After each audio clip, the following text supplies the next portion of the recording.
Relationship advice. Update. My 34 male wife, 28 female, wants to name our baby after her dead ex-boyfriend. Original post. When my wife and I met, she had broken up with her boyfriend almost a year prior. We went on a couple of dates, until I noticed she slowly stopped talking to me. I found out she had gotten back with her boyfriend.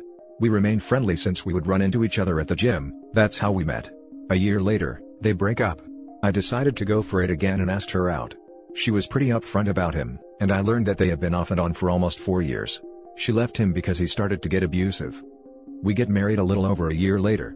A few months later, she gets pregnant. Last week, I was sitting in the kitchen studying until I heard my wife yell out, crying. I ran over to her to ask her what was wrong.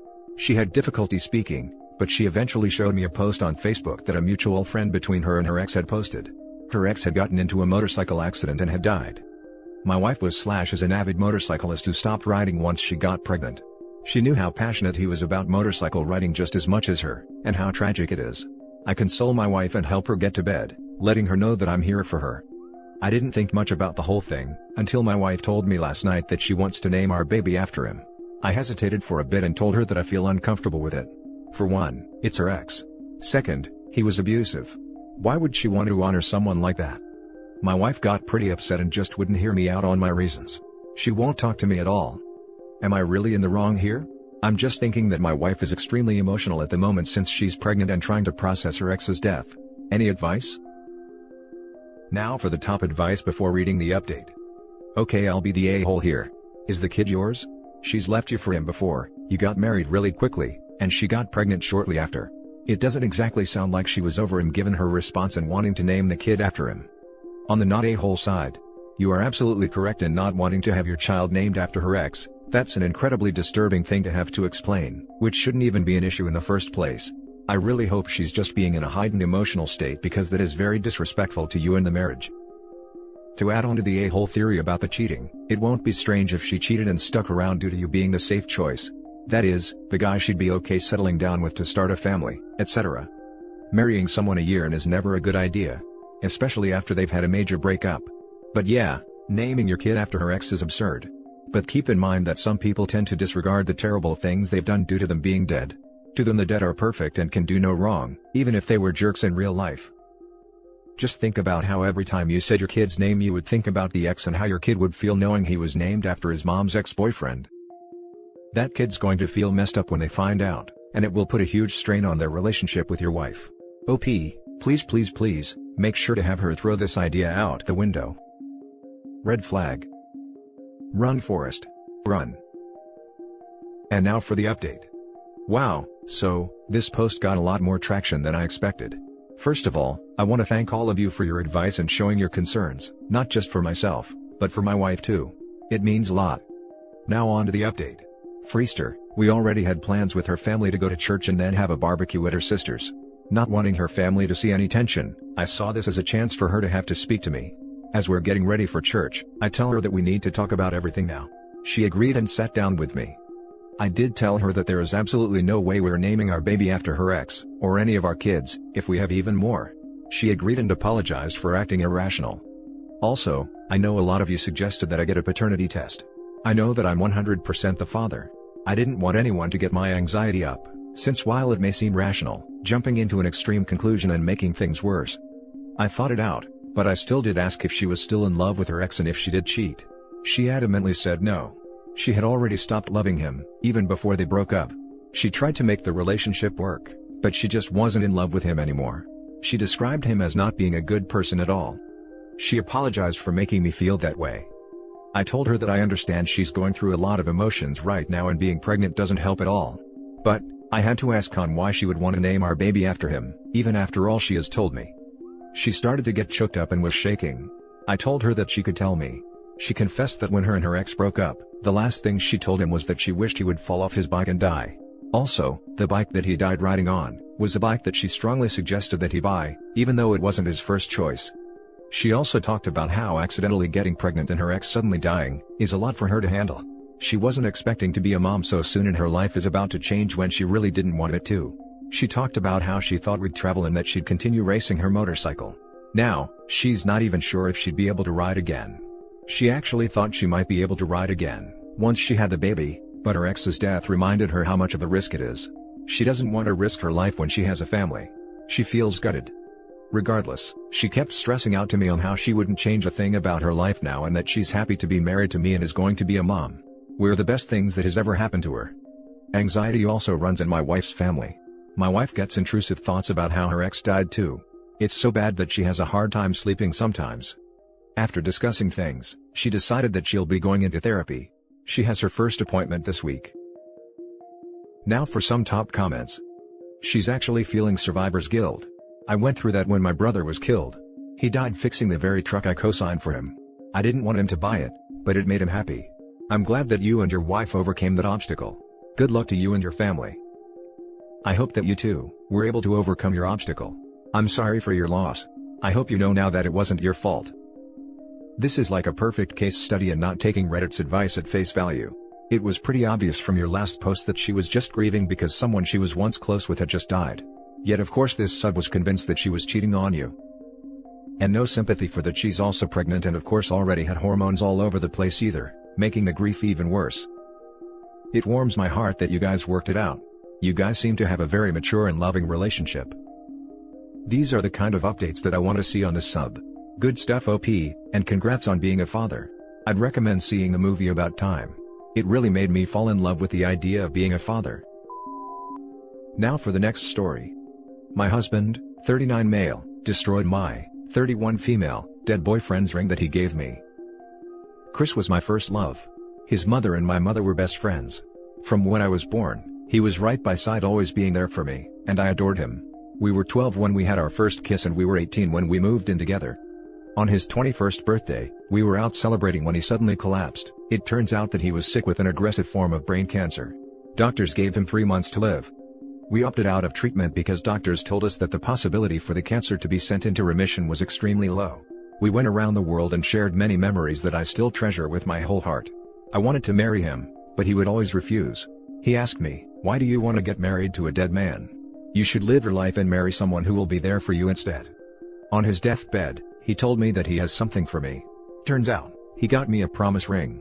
He told me that his dying wish was that I remember him, and he promised me that he'll marry me when we see each other again in the afterlife.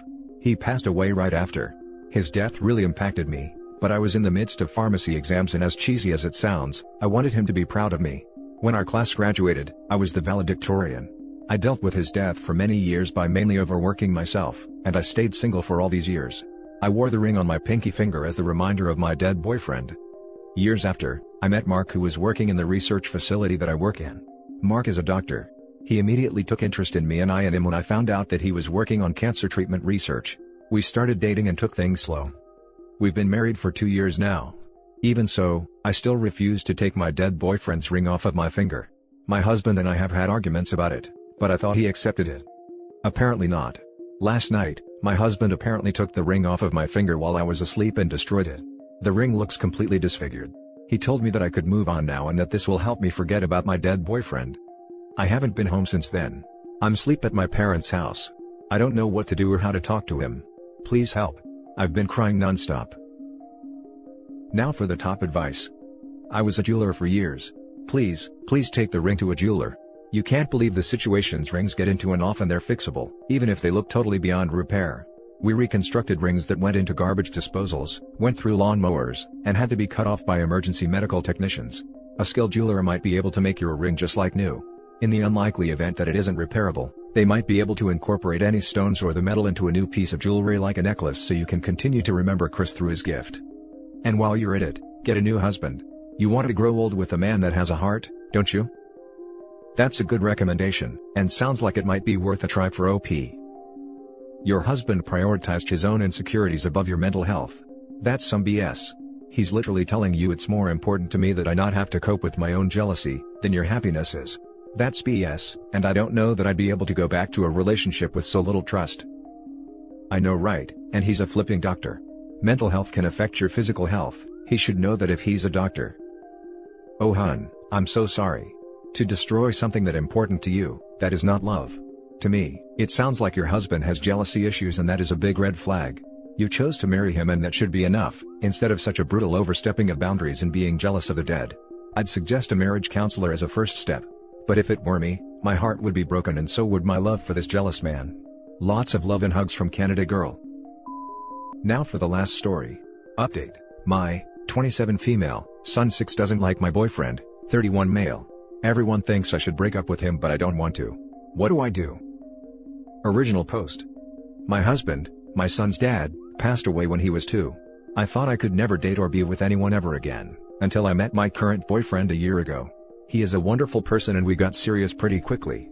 I introduced him to my son about 3 months into dating him, and they got along fine. He is really good with my son and he genuinely enjoys spending time with him. My son was also happy to spend time with him and he got along with him fine. Until about a month and a half ago. I don't know what happened. He went to visit his grandparents for a week, and when he came back, he became quite withdrawn and didn't want to spend time with my boyfriend anymore. He told me that he doesn't want me seeing him anymore. I thought maybe he was just reminded of his dad after spending time with his grandparents. Even though he was 2 when he passed away, I've always tried to make sure he knows about his dad. I thought he would be okay after a few days, but he still hasn't warmed back up to my boyfriend. I think he still does like him, but is apprehensive about spending time with him for some reason. The other day he was really excited and asked me whether my boyfriend will be coming with us to watch a movie, but then seemed to check himself and refuse when I offered to call and ask. I have tried to find out from his why he's being like this and he just says he doesn't know or I just don't want to see him. I am at a loss for what to do. This has been very hard on me and my boyfriend. He has grown quite fond of my son, and this rejection is making us both feel really horrible. My mother and older sister are pressuring me to do what's best for my son and break up with him. My older brother thinks that this will pass, and also that my husband's parents may have said something. I can't imagine them doing something like that. I also think maybe he just needs more time and to just spend more time with my boyfriend, although I also don't want to force him. Am I being selfish? I love my son very very much. But I also don't want to break up with my boyfriend and I also think that he's good for my son. Am I being a horrible mom? Now for the top advice before reading the update. I mean, barring the usual childhood ridiculousness that can occur, sounds like the grandparents said some things. It could have even been inadvertent. I agree 100%. The child probably said how much he likes the guy, and the grandparents got offended. When he visited his grandparents, I am assuming it was his dad's parents. Could they have either intentionally or unintentionally said something to your son about his dad that would make him feel guilty for accepting another man into the father figure role that should have been their late son's? I would ask your son or maybe have a conversation with the grandparents. They may be hurting or feeling slighted by the fact you are moving on and possibly finding a new father figure for your son. You should not have to ruin a really good relationship with what seems like a genuinely caring and loving guy, but ultimately, the relationship with you and your son comes first. I hope you are able to solve this dilemma and everything works out for you. This sounds very likely. This is either something happened between your boyfriend and son when you were not looking, or your son's grandparents want you to be a widow forever. Have they ever spoken to you on this subject? I've asked my son whether my boyfriend did anything or said anything and he denies anything happened. Well, he just says no. Did he do anything to upset you? No. Did he do anything to hurt you? No. Did you have a fight? No. My husband was their only son and it was very difficult for them to accept when he passed away. They've never directly said anything to me. Now for the update. Turns out it really was something his grandparents said as many of you suggested. They said some things that made my son think that my boyfriend and I will make our own family, and he'll be the fifth wheel and I will no longer love him. I reassured him and made sure he understood I will always love him, and that he will only have more people love him, not less. Boyfriend and I agreed we needed to spend more time together with him, and we've been doing that and he's warmed up to boyfriend surprisingly quickly. So that's working out really well, and my boyfriend has been really wonderful throughout this. I feel kind of ashamed for even considering breaking up with him. I've been told I told you so by my brother. I have been putting off talking to his grandparents. But I will definitely talk to them before I let my son spend time with them again. I want to make it clear to them that it's not acceptable to say or insinuate things like that to my son, but also want to reassure them that they will get to see him, so long as they don't put weird ideas in his head. I think I will see them by myself and lay it all out and then maybe have a little break before letting my son visit them. Edit. Thank you all for your kind words and advice. Honestly overwhelmed by the number of responses. Wasn't expecting it. I know many of you think that I should cut his grandparents off, but I honestly don't think they must have said something like that directly to him. Maybe he misunderstood. I will find out for sure when I speak to them. I am taking this very seriously and it's definitely a possibility depending on how everything goes. Now for some top comments. Yes, I love a good update among all the sad/weird/infuriating ones. Good luck. I wish you and your little family happiness. This place has been on a roll with happy updates recently. Talk to the grandparents, but make sure they don't make your son feel guilty for telling on them if they had told him not to say anything. Then your son may think you lied if he gets in trouble with the grandparents because you promised that he will not get in trouble. Good luck. It's not reasonable or kind to ask a young child to keep a secret. That's not good parenting. They emotionally manipulated your child to try to manipulate you. You shouldn't leave them alone with your son anymore and make it clear that if they put their own wants above the emotional needs and safety of your child, then they won't be allowed to see him. Yeah, no unsupervised visits until they can prove they're not trying to sabotage you. I'd fear what the next accusation could be. And that's it for this video, guys. If you have thoughts to share, leave a comment below. Don't forget to hit like and subscribe if you like this content. I'll catch you in the next one. Good day, everyone.